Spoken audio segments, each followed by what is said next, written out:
आपके साथ चित्रा त्रिपाठी। मौलानाओं की मौजूदगी में हमारी मौजूदगी है दूर कर रहे हैं ज्यादातर जो हैदराबाद।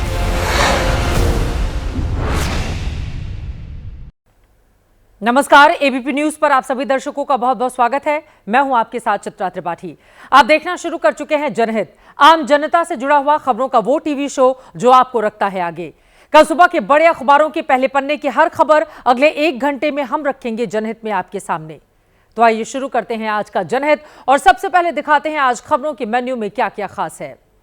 दिल्ली चुनाव में योगी की एंट्री पर सियासी घमासान शुरू हो गया है। बीजेपी ने दिल्ली जीतने का जो प्लान बनाया है उसके तहत 3 दिन के बाद से योगी चुनावी सभाओं को संबोधित करेंगे। सवाल यह है कि क्या योगी की एंट्री से विपक्षी खेमे में बेचैनी बढ़ जाएगी? आज ऐसे ऐसे बयान सामने आए हैं जिसने सियासी पारा हाई कर दिया है। दिल्ली के योगी अध्याय की पूरी खबर रखेंगे बस थोड़ी देर में आपके सामने। सुप्रीम कोर्ट ने आज एक बड़ी टिप्पणी की है। टिप्पणी दिल्ली दंगों के आरोपी ताहिर हुसैन के चुनाव लड़ने को लेकर। एमआईएम के उम्मीदवार ताहिर ने प्रचार के लिए जमानत मांगी है। कोर्ट ने कहा है कि ऐसे लोगों के चुनाव लड़ने पर तो रोक लगनी चाहिए। पूरी खबर बताने वाले हैं विस्तार से। उधर सैफ कांड में जिस आरोपी को पुलिस ने गिरफ्तार किया है वो पहलवान निकला। बांग्लादेश में कुश्ती का खिलाड़ी रह चुका है। पुलिस अब क्राइम सीन रिक्रिएट करने की तैयारी कर रही है। माना यह जा रहा है कि सैफ कांड की गुत्थी सुलझ गई है। हालांकि सोशल मीडिया पर अभी भी कई ऐसे सवाल हैं जिनका जवाब मिलना बाकी है। उधर कोलकाता के आरजीकर अस्पताल में रेप और हत्या केस में कोर्ट ने सजा का ऐलान कर दिया। दोषी संजय राय को उम्र कैद की सजा दी है, लेकिन इस सजा पर सवाल उठने लगे हैं। ना तो कोलकाता के लोग खुश हैं और ना ही ममता बनर्जी। और 1.5 घंटे के बाद डोनाल्ड ट्रंप अमेरिका के नए राष्ट्रपति बन जाएंगे। शपथ ग्रहण की तैयारी पूरी हो चुकी है। मेहमान भी पहुंचने लगे हैं। बस थोड़ी देर में बड़ी कवरेज, महा कवरेज एबीपी न्यूज पर आप देखने वाले हैं मेरे साथ।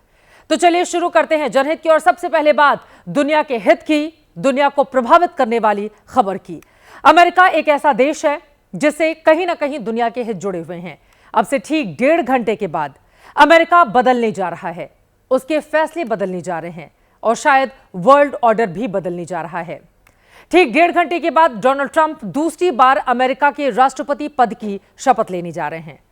ट्रंप 2.0 की शपथ वॉशिंगटन डीसी के उसी कैपिटल हिल एरिना में होगी जहां पर संडे को ट्रंप ने विक्ट्री रैली की थी।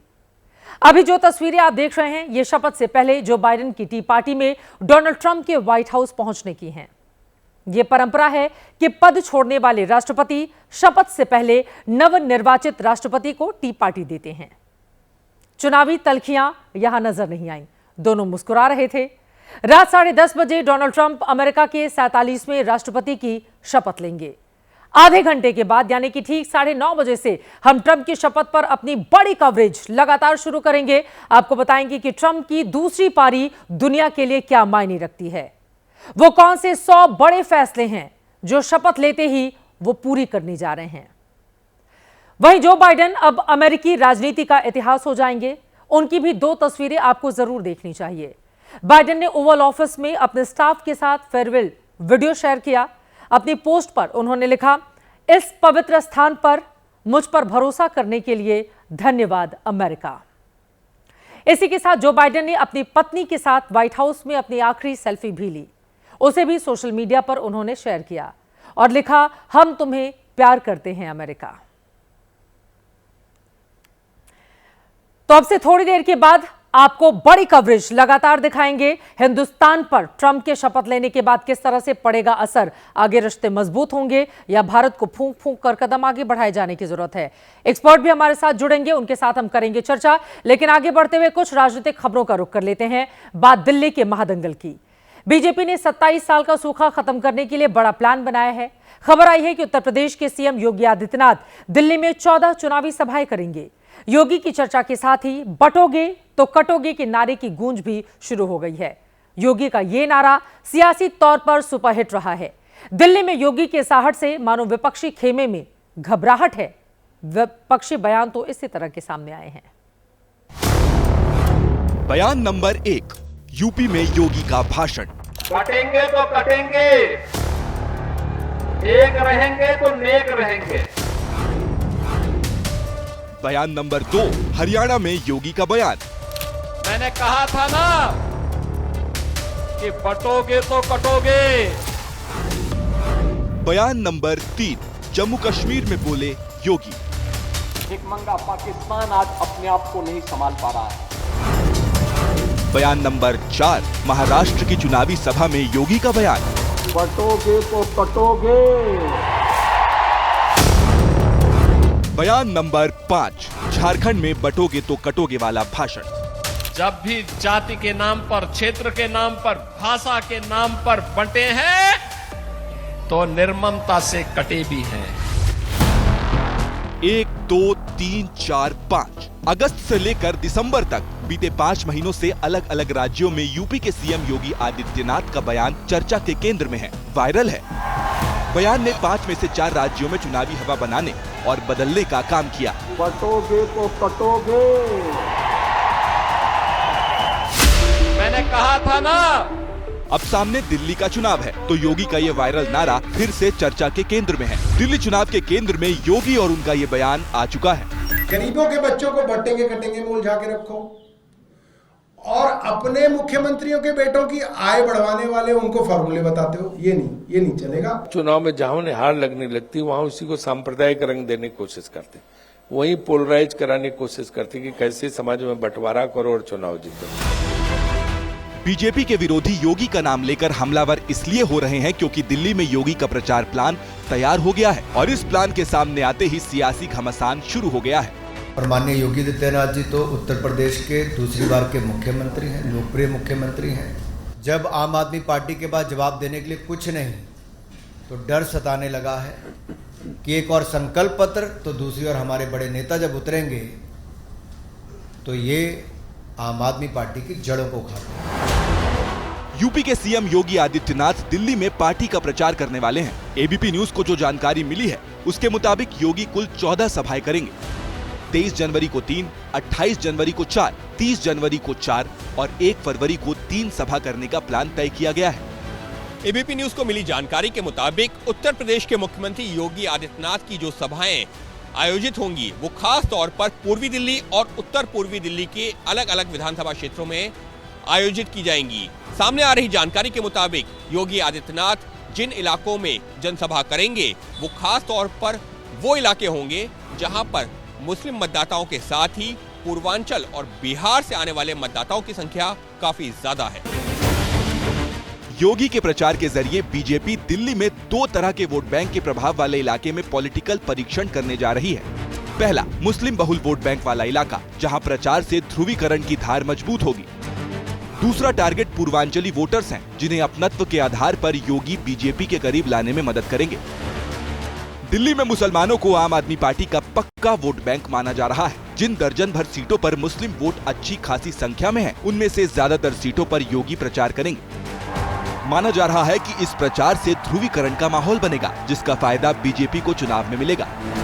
सभी नेताओं को जो स्टार प्रचारक बने हैं, नरेंद्र मोदी जी से लेके राजनाथ सिंह जी से लेके अमित शाह जी से लेके नितिन गडकरी जी से लेके योगी जी तक, सभी लोगों को हम लोग दिल्ली में अपनी प्रार्थना करने के लिए आमंत्रित किए हुए।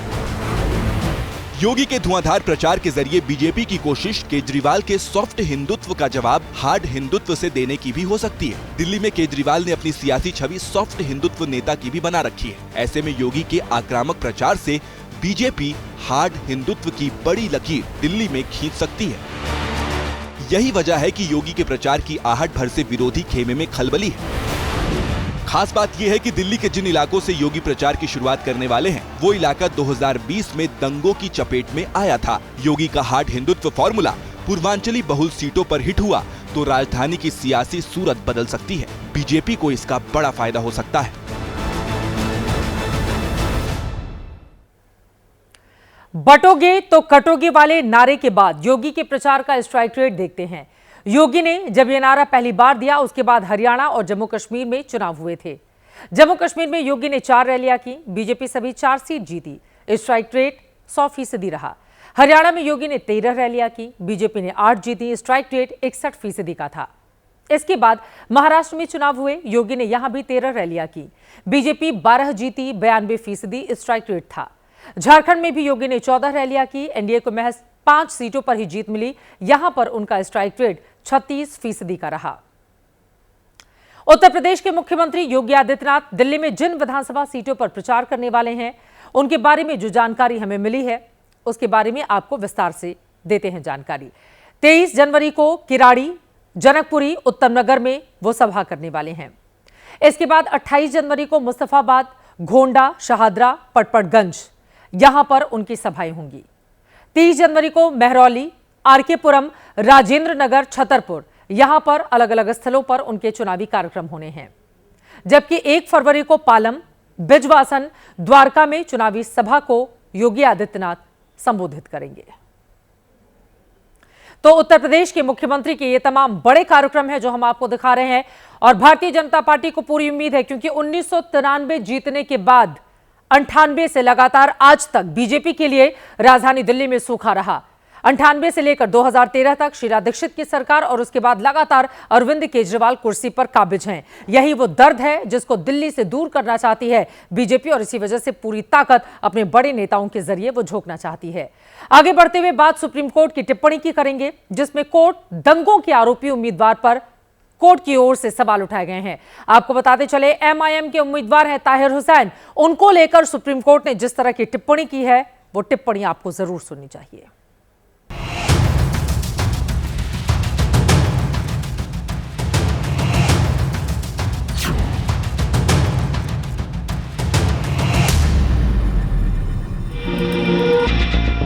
ताहिर हुसैन की पत्नी मंच से झोली फैलाकर पति को जिताने की अपील कर रही हैं। झोली फैलाकर भीख मांग रही हूँ अपने शौहर के लिए। आप सब मेरे शौहर ताहिर हुसैन के लिए भीख डालें, मेरे शौहर ताहिर हुसैन का साथ दें। आपका एक वोट मेरे बच्चों से उनके अब्बू को मिला सकता है। ताहिर हुसैन 2020 के दिल्ली दंगों का मास्टरमाइंड माना जाता है। इस चुनाव में मुस्तफाबाद सीट से ओवैसी की पार्टी ने ताहिर को टिकट दिया है। ताहिर हुसैन जेल में है। पिछले हफ्ते नामांकन के लिए कोर्ट ने पैरोल पर भेजा था। अब ताहिर को प्रचार के लिए जमानत चाहिए, लिहाजा सुप्रीम कोर्ट में अर्जी लगाई गई है। लेकिन कोर्ट ने आज जो कहा, वो आने वाले दिनों में देश की सियासत में नई बहस की शुरुआत कर सकता है। ताहिर पर लगे आरोपों को सुनने के बाद जज ने कहा, इस तरह के सभी लोगों के चुनाव लड़ने पर पाबंदी होनी चाहिए। कोर्ट में फिलहाल इस मामले की सुनवाई अब मंगलवार को होगी। ताहिर की तरफ से पेश वकील ने नामांकन की इजाजत के आधार पर प्रचार के लिए अनुमति मांगी है। अब जरा ताहिर हुसैन के बारे में विस्तार से जान लीजिए। ताहिर दिल्ली में आम आदमी पार्टी का पार्षद था। 2020 में जो दंगे हुए, उसमें 50 लोगों की मौत हुई। ताहिर पर आईबी अधिकारी अंकित शर्मा को तड़पा कर मारने का आरोप है। दंगों के दौरान ताहिर की छत से पत्थर और पेट्रोल की बोतलें फेंकी गई थी। उस दौरान उसके घर से हिंसा के जो सबूत हाथ लगे थे, उसी के आधार पर गिरफ्तारी हुई। तब से ताहिर सलाखों के पीछे है। आरोप है कि ताहिर के घर हिंसा की जो साजिश रची गई, जो प्लानिंग की गई, उसी की वजह से 2020 के फरवरी महीने में दिल्ली दंगों की आग में झुलसा था। हिंसा के कई वीडियो में ताहिर हुसैन नजर भी आया था। तब यही ताहिर हुसैन आम आदमी पार्टी में था। दंगों के आरोप लगे तो पार्टी ने निकाल बाहर किया। अब ताहिर ओवैसी की पार्टी से चुनाव लड़ रहा है। कोर्ट की इस टिप्पणी ने देश की सियासत में नई बहस की शुरुआत कर दी है। इधर दिल्ली विधानसभा चुनाव में भी अदानी और अंबानी की एंट्री हो गई है। राहुल गांधी ने पिछले दिनों ये कहते हुए अरविंद केजरीवाल पर निशाना साधा कि जैसे बीजेपी अदानी अंबानी पर नहीं बोलती, वैसे ही केजरीवाल भी अदानी अंबानी पर नहीं बात करती। आज केजरीवाल ने अदानी अंबानी पर हमला कर दिया। देश का पूरा फायदा उनको मिलता है। अदानी अंबानी, आपने कभी नरेंद्र मोदी जी को इनके बारे में कुछ बोलते हुए सुना है? केजरीवाल जी ने अदानी जी के बारे में कुछ बोला है? कभी बोला है? एक शब्द नहीं बोलते हैं। के बाद ही आपकी सारी जमीनें बेच देंगे अगर आपने गलत बटन दबा दिया तो। इनकी नजर आपकी जमीन के ऊपर है। ये जमीन सारे झुग्गी वालों को 1 साल के अंदर खत्म कर देंगे। आपकी जमीनें, ये अडानी अंबानी बड़े बड़े बिल्डरों, इनको सबको आपकी जमीनें दे देंगे। बच के रहना। राजनीतिक खबरों से बाहर निकलते हुए लेकर चलते हैं आपको मुंबई बात सैफ अली खान केस की। मामले में अपडेट यह है कि सैफ अली खान अभी भी अस्पताल में है उन्हें डिस्चार्ज होने में 1 से 2 दिन का वक्त और लग जाएगा। वहीं इस केस के आरोपी शरीफुल इस्लाम आजाद से लंबी पूछताछ हुई है। आरोपी ने पुलिस के सामने कई खुलासे किए हैं। हमारी अगली रिपोर्ट उन्हीं खुलासों पर है। बांग्लादेश से आकर भारत में रहने वाले आरोपी ने अपना गुनाह कबूल कर लिया है। उसने पुलिस को पूरी कहानी बताई, कैसे वो आया, कब उसे सैफ दिखे, उसने कैसे उन पर हमला किया, हमले के बाद कहां भागा। सारे सवालों के जवाब इस रिपोर्ट में। सैफ अली खान पर हमला करने वाले ने पुलिस के सामने अपना गुनाह कबूल कर लिया है। मुंबई पुलिस के एक अधिकारी ने जब आरोपी से पूछा कि क्या तुमने ही सैफ पर हमला किया, तब उसने कहा, हाँ मैंने ही किया। जब उसने कह ही दिया कि हमला उसने किया, तो अब ये जानने की भी बारी थी कि कैसे किया, कब किया और क्यों किया। इन तमाम सवालों के जवाब पुलिस को मिल गए हैं। सबसे बड़ा सवाल था, आरोपी सैफ के घर में कैसे आया। आरोपी के मुताबिक कुछ दिन पहले बांद्रा के एक होटल में वो शुरू में काम कर रहा था। शिफ्ट खत्म होने के बाद देर रात तक वो इसी इलाके में पैदल चलता था। ऐसे ही वारदात की रात सैफ के घर पास पहुंचा। इमारत के पीछे कोई गार्ड और सीसीटीवी नहीं है, ये देखने के बाद सैफ के घर में दाखिल हुआ। पार्किंग एरिया के रास्ते सीढ़ियों से फायर एग्जिट के यहाँ पर पहुंच गया था। आरोपी के मुताबिक बैक गेट में ना तो कोई गार्ड था और ना ही सीसीटीवी, इसलिए मौका पाते ही वो बिल्डिंग में घुसा।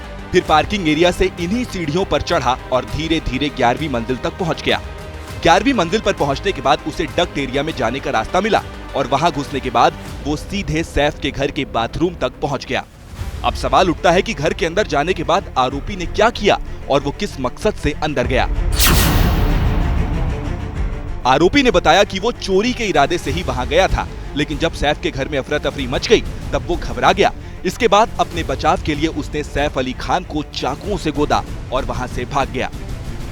लेकिन आरोपी बिल्डिंग से भागा कैसे? तो इसका जवाब है, वैसे ही भागा जैसे आया था। सीढ़ियों के जरिए ही वो नीचे पार्किंग एरिया तक गया था। सीसीटीवी में भी वो नीचे जाते हुए देखा गया था। आरोपी शरीफुल उस इमारत में दाखिल कैसे हुआ और फिर इस हमले को अंजाम देने के बाद वो कैसे इमारत से आसानी से निकल गया। मुंबई पुलिस की क्राइम टीम इस क्राइम सीन को रिक्रिएट करना चाहती है। इस पतले दुबले चोर ने हट्टे कट्टे सैफ अली खान को मार भी दिया और भाग भी गया। ये बात कई लोगों को पच नहीं रही थी। अब आरोपी ने इस पर भी बयान दिया। आरोपी ने पुलिस को बताया कि वो बांग्लादेश में कुश्ती का नेशनल लेवल का प्लेयर है। अच्छी फिटनेस होने की वजह से ही वो भारी भरकम शरीर वाले सैफ पर भारी पड़ गया और आसानी से उन्हें चाकू मारकर भाग निकला। अब सवाल ये भी उठता है कि बांग्लादेश का खिलाड़ी मुंबई में क्या कर रहा था। आरोपी ने मुंबई में अपने रहने का ठीकरा बेरोजगारी पर फोड़ा। उसने कहा कि वो बेरोजगारी के चलते भारत आया, लेकिन यहाँ भी ढंग का काम नहीं मिला। हमले से पहले वो वर्ली में एक पब में काम करता था। उससे पहले वो एक कैफे में काम करता था, जहाँ उसने एक ग्राहक की अंगूठी भी चुराई थी। मुंबई में आरोपी के मददगारों की धरपकड़ भी चालू है। तो ये तो था सैफ के आरोपी का कबूलनामा। अब उनसे जुड़ा हेल्थ अपडेट जान लेते हैं। डॉक्टर्स ने बताया कि सैफ आज भी लीलावती अस्पताल में ही रहेंगे, कि उनको 1 या 2 दिन और ऑब्जर्वेशन में रखा जाएगा। लीलावती अस्पताल में सैफ अली खान का परिवार लगातार उनके साथ मौजूद है। ऐसे में इन्फेक्शन ना हो जाए, इसलिए तमाम लोगों को वार्ड में नहीं जाने दिया जा रहा है। यानी सैफ केस में फिलहाल सब ऑल इज वेल है। माना जा रहा है कि सैफ अस्पताल से डिस्चार्ज होने के बाद अपने दूसरे घर में शिफ्ट हो सकते हैं। सैफ डिस्चार्ज होने के बाद अपने उस घर पर नहीं जाएंगे जहां पर ये वारदात हुई है। उसके ठीक बगल में फॉर्च्यून हाइट्स नाम की इमारत है, जहां सैफ का एक और घर है। वहां वो अपने परिवार के साथ शिफ्ट हो सकते हैं। वहीं सतगुरु अपार्टमेंट से उन्हें अस्पताल पहुंचाने वाले ऑटो ड्राइवर को भी लोगों ने सेलिब्रिटी का दर्जा दे दिया है। उनका सम्मान किया जा रहा है। जो खुशी हो रही कि मैं एक ऑटो ड्राइवर जो भी है, मैंने कभी इतना ये नहीं सोचा था कि मेरे को इतना वो हो जाएगा, बट ये देख रहा हूँ किसी स्टार की मैंने अगर जान बचाई है तो बहुत मुझे ये खुशी महसूस हो रही है। तो आखिरकार हमले के 4 दिनों के बाद सैफ भी ठीक है, चोर भी गिरफ्त में है। तो क्या मान लिया जाए कि पुलिस ने गुत्थी सुलझा ली है और अब इस केस में कोई पेच नहीं बचा है। उधर कोलकाता के RG Kar medical college rape murder case में पीड़िता का परिवार, जांच एजेंसी और सरकार सबको उम्मीद थी कि दोषी संजय रॉय को फांसी की सजा मिलेगी, लेकिन कोर्ट ने दोषी को उम्र कैद की सजा दे दी। अब इस फैसले पर सवाल उठ रहे हैं। ममता बनर्जी भी इस फैसले से खुश नहीं।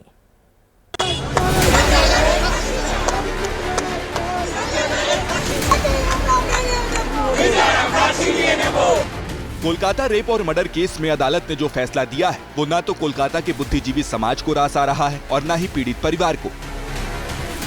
यहाँ तक कि सूबे की सीएम ममता बनर्जी भी सियालदह कोर्ट के उम्र कैद वाले फैसले से खुश नहीं है।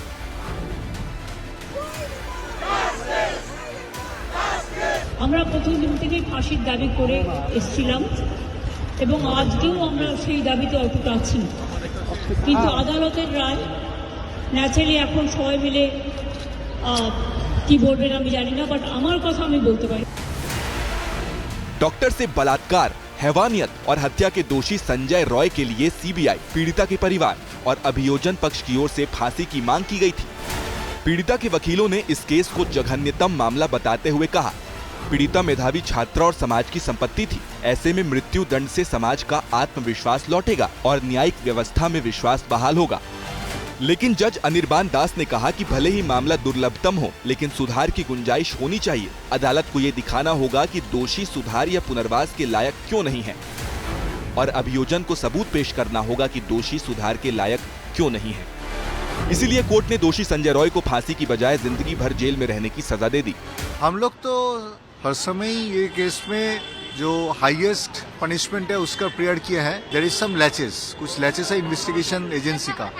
जो जज साहब लास्ट दिन जब उसका सजा सुनाया था वहाँ पे बोला था कि उनका भी दिमाग में कुछ कंफ्यूजन अराइज हुआ है कि इन्वेस्टिगेशन एजेंसी और भी ठीक से करना चाहिए था। कैपिटल पनिशमेंट हम लोग मांगा था सीबीआई का तरफ से और फैमिली का तरफ से, फिर भी कोर्ट जो बोला ये रेयरेस्ट मैटर नहीं है, इसलिए हम फांसी का सजा नहीं सुना रहे। इस मामले में कोर्ट ने ममता सरकार को पीड़िता के परिवार को 17 लाख का मुआवजा देने का भी आदेश सुनाया है। हालांकि सीबीआई और सरकार के रुख से साफ है कि निचली अदालत के फैसले को हाईकोर्ट में चुनौती दी जाएगी।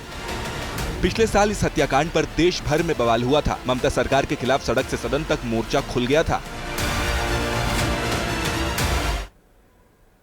और अब बात महाकुंभ में हुए हादसे की करेंगे, जहां रविवार को लगी आग को तो कुछ मिनटों के बाद ही बुझा लिया गया, लेकिन हादसे को लेकर राजनीति थमने का नाम नहीं ले रही।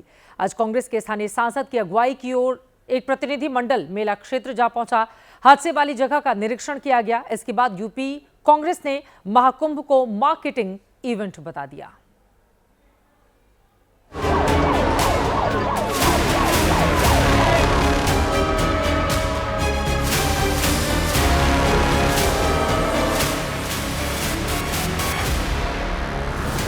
रविवार को महाकुंभ मेले में लगी आग तो 22 मिनट में ही बुझा दी गई, लेकिन विश्व के सबसे बड़े आयोजन में हुए हादसे पर राजनीति की आग अब भी सुलग रही है। यूपी कांग्रेस अध्यक्ष अजय राय के निर्देश पर सोमवार की सुबह कांग्रेस सांसद उज्जवल रमन सिंह कुंभ मेला क्षेत्र पहुंच गए। हादसे वाली जगह पर उज्जवल रमन सिंह को राख के बीच एक रामचरितमानस पड़ी मिली।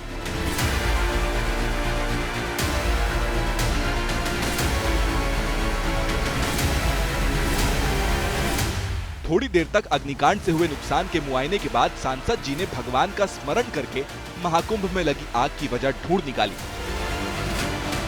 प्रशासन को अभी ध्यान देने की जरूरत है मेले पर। प्रशासन सारा ध्यान दे रहा है वीवीआईपी पर। पूरा शहर अगर आप खुद चले जाएं देखें, शौचालय की व्यवस्था नहीं है। आप मेले में चले जाएं, पानी की व्यवस्था नहीं है। जो कल्पवासी रह रहे हैं आप उनका दुख दर्द समझने का प्रयास करिए कि आम आदमी परेशान है। कांग्रेस सांसद ने महाकुंभ को लेकर जो आरोप सोमवार को लगाए, वही आरोप समाजवादी पार्टी ने रविवार को मेले में हादसा होने के कुछ देर बाद ही लगा दिए थे। जहां पे करोड़ों तीर्थयात्री वहां पे पहुंचे हुए हैं, अपनी आस्था में डूबे हुए हैं, वहां इतनी बड़ी अनियमितताएं हुई हैं, कम से कम इस पे ध्यान दिया जाए। जिनके निर्देश पर कांग्रेस सांसद महाकुंभ में पहुंचे थे, उन यूपी कांग्रेस अध्यक्ष अजय राय का कहना है कि महाकुंभ एक मार्केटिंग इवेंट है। लेकिन यूपी के डिप्टी सीएम ने महाकुंभ में प्रतिनिधि मंडल भेजने वालों को हादसे पर राजनीति न करने की नसीहत दी है। केवल और केवल दिखावटी और मार्केटिंग किया इन्होंने। जो धरातल पर तैयारी होनी चाहिए तो वो नहीं हुई है। मतलब इसका मतलब नीचे का पूरा प्रशासन फेल है। योगी के जाने का मतलब यही हुआ ना। सनातन विरोधी मानसिकता को कोई लोग स्वीकार नहीं करेंगे। ये केवल राजनीति कर रहे हैं, कुछ मतलब नहीं इनको। बहुत बेहतर इंतजाम है वहाँ। लेकिन मेले में भड़की आग की जद में आकर जिस संस्था की पूरी व्यवस्था जल गई, उसका कहना है कि प्रशासन की मदद से गीता प्रेस 72 घंटों में फिर से अपने शिविर तैयार कर लेगा। पुनर्वास की तत्काल कार्रवाई की जाए और पूरा मेला प्रशासन को सहयोग कर रहा है। पूरा हमारे पुनर्वास की पूरी तैयारी चल रही है। उम्मीद करते हैं आने वाले 3-4 दिनों में हमारा काम प्रारंभ हो जाना चाहिए। जितने भी कल्पवासी हमारे यहाँ रह रहे हैं वो सब रहेंगे, बिल्कुल रहेंगे।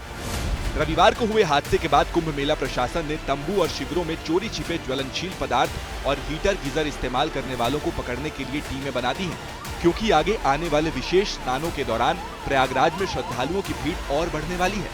पूरी कैबिनेट कुंभ में पहुंचने वाली है, स्नान करने वाली है, बैठक भी प्रस्तावित है। एक्सेसिव ठंडक पड़ रही है, लोग blower, heater, immersion rod, electric kettle या फिर सिलेंडर्स स्टैंडर्ड के नहीं है उसका इस्तेमाल करते हैं। जो लोग निवेदन पे या हाथ जोड़ने पे नहीं मान रहे हैं तो उनके सामानों को जब्त किया जाना निश्चित तौर पे आवश्यक है।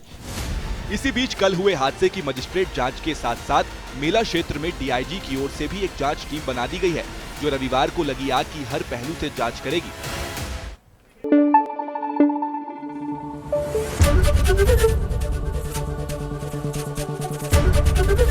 एबीपी न्यूज आपको रखे आगे।